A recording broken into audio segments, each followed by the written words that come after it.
who was such a big deal in their lifetime that many of the other composers looked up to him a lot. And now most people have never heard of this guy. Well, today I want to tell you about a Czech composer by the name of Jan Zalenka. Jan was born in 1679 in the Kingdom of Bohemia, which is now the Czech Republic, into a family that was scholarly and musical.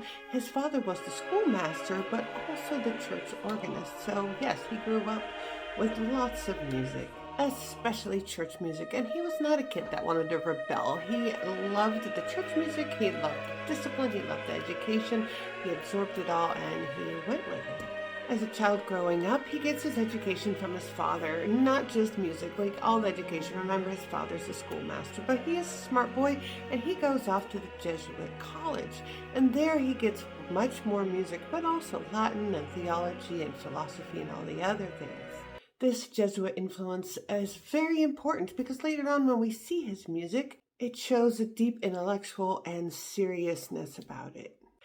Of all the instruments, he became really good at violon, which is like the double bass, and that is how he gets his first music job. In 1710, he gets a job playing this violon, this double bass, for the court in Dresden. So up he goes, and he heads that way. Dresden at the time was a cultural powerhouse, and he completely immersed himself into all that it had to offer, especially the musical part. And over time, he transitions from performer to composer, really focusing on church music, on the spiritual part of music. He takes this composing very seriously, and in 1710, he moves to Vienna to go and study composition with one of the most revered theorists at the time. I love this. His music is often described as viciously unconventional. While many Baroque composers follow predictable patterns, Zalenka decided to do the opposite. So his music has these sudden dramatic harmonic shifts, harsh and unexpected dissonances, complex rhythmic structures, intensely expressive sacred writing. Yet despite this boldness, this drama, his music stays very spiritual. It's not decoration. It's not even for shock factor that he has all this in there. It's to grab the emotion intensity, perhaps the intellectual struggle with faith. Zelenka's work is often compared to Bach. They both were Baroque composers. They both worked a lot for the church, primarily church music. They both mastered counterpoint. They wrote deeply complex spiritual music. In fact, Bach was familiar and knew Zelenka's music, appreciated it, praised it highly, and studied it himself. For years, he worked as the de facto director of church music in Dresden. And then finally, this position comes open. He's been doing this all along very competently, and he is put aside. And this younger guy that doesn't have much career yet gets the job.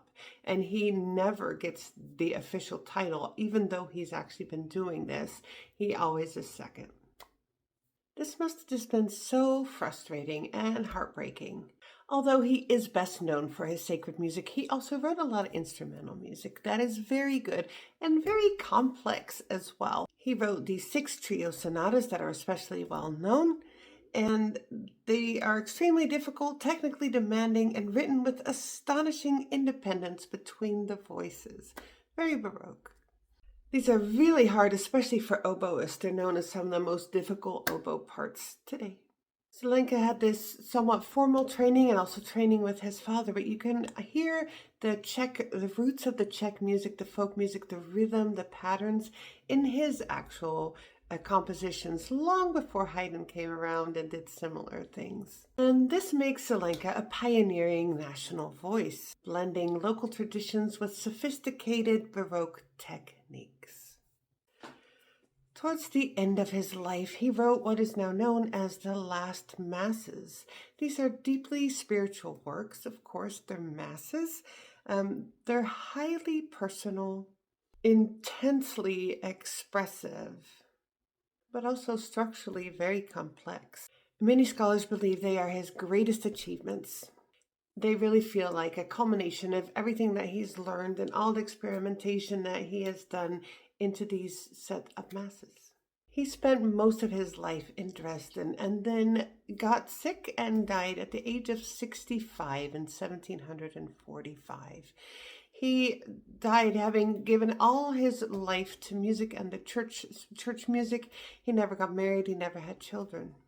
Tragically, many of Zalenka's manuscripts were stored in Dresden, and then in the Second World War, when Dresden was bombed, they were lost. Thank goodness, not all his pieces. A lot of his pieces were also stored in Prague, and those we still have.